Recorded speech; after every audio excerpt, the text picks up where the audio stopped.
Hello, dear students. Again, welcome in ChemPipe. So today we are discussing JEE Advance 2022 Paper 2 Question number 14. Completely polymer chapter का question है. Okay और बहुत minute details जो है इसमें पूछी गई है. मतलब बस ये देखा गया है कि आपने एनसीईआरटी अच्छे से पढ़ी है कि नहीं पढ़ी, 2-3 बार पढ़ी है कि नहीं पढ़ी. ओके तो बोला गया है the polymerization of chloroprene gives natural rubber. ये इजी ऑप्शन था. अब सबको पता है कि नेचुरल रबर जो है वो हमारा नॉट क्लोरोप्रिन, वो आइसोप्रिन का पॉलीमर होता है. आइसोप्रिन हमारे पास क्या हो जाता है, दिस इज द आइसोप्रिन. तो नेचुरल रबर मिलता है आइसोप्रिन से. और क्लोरोप्रिन क्या होता है, क्लोरोप्रिन कुछ इसी तरीके का होता है, बस थोड़ा सा ये ऐसा दिखता है, मतलब Cl लग जाता है मिथाइल की जगह. ओके तो क्लोरोप्रिन से मिलता है हमें सिंथेटिक रबर, यहाँ से मिलेगा हमें सिंथेटिक रबर, और आइसोप्रिन से मिलेगा हमें नेचुरल रबर. तो ये जो स्टेटमेंट है ये गलत है. Teflon is prepared from tetrafluoroethene by heating it with persulphate catalyst at high pressure. बहुत लोग क्या करते हैं, केवल टेफ्लॉन को कैसे याद रखते हैं, कभी इसका मोनोमर क्या है.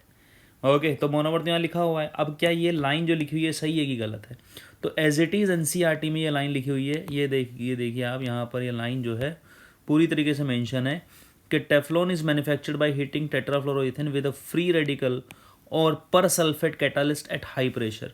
तो भाई ये लाइन जो है एकदम सही है according to the NCERT. Option C है पीवीसी आर थर्मोप्लास्टिक पॉलीमर. जी हाँ, पीवीसी जो होता है रीमोल्डेबल प्लास्टिक होता है, मतलब आप इसको एक शेप देकर वापस से हीटिंग अगर करोगे तो दूसरा शेप दे सकते हैं.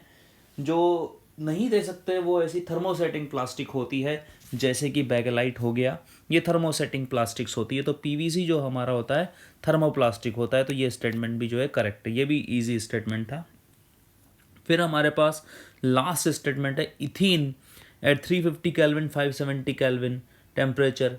एंड अगर आपने मतलब ये high density polythene and low density polythene के जो इंटरनल जो चीज़ें हैं वो अगर नहीं पड़ी होती तो ये ऑप्शन भी आपको नहीं आता. ओके तो ये भी जो स्टेटमेंट्स हैं ये एनसीईआरटी में लिखे हुए हैं. देखो मैं पढ़ के बताता हूँ आपको.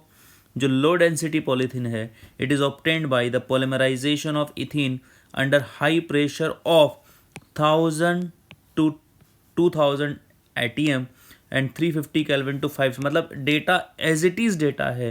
तो अगर हम इस मतलब ये जो कंडीशन है यहाँ से मिलेगा हमें लो डेंसिटी पॉलीथीन, ना कि हाई डेंसिटी पॉलीथीन. तो यहाँ पर हमें क्या बोला गया है कि इस डेटा के साथ क्या हमें हाई डेंसिटी पॉलीथीन मिलता है, नहीं. अगर हम ये सब चीज़ें यूज़ करेंगे तो हमें मिलेगा लो डेंसिटी पॉलीथीन. तो ये स्टेटमेंट भी जो है हमारा गलत हो गया. तो हमारे पास जो सही स्टेटमेंट हैं वो होंगे B and C. Okay so this was the complete solution of this question. Completely NCERT based question, completely NCERT based question. Okay, so hope you like it, and if you do then please subscribe the channel, keep watching ChemPipe. Thank you.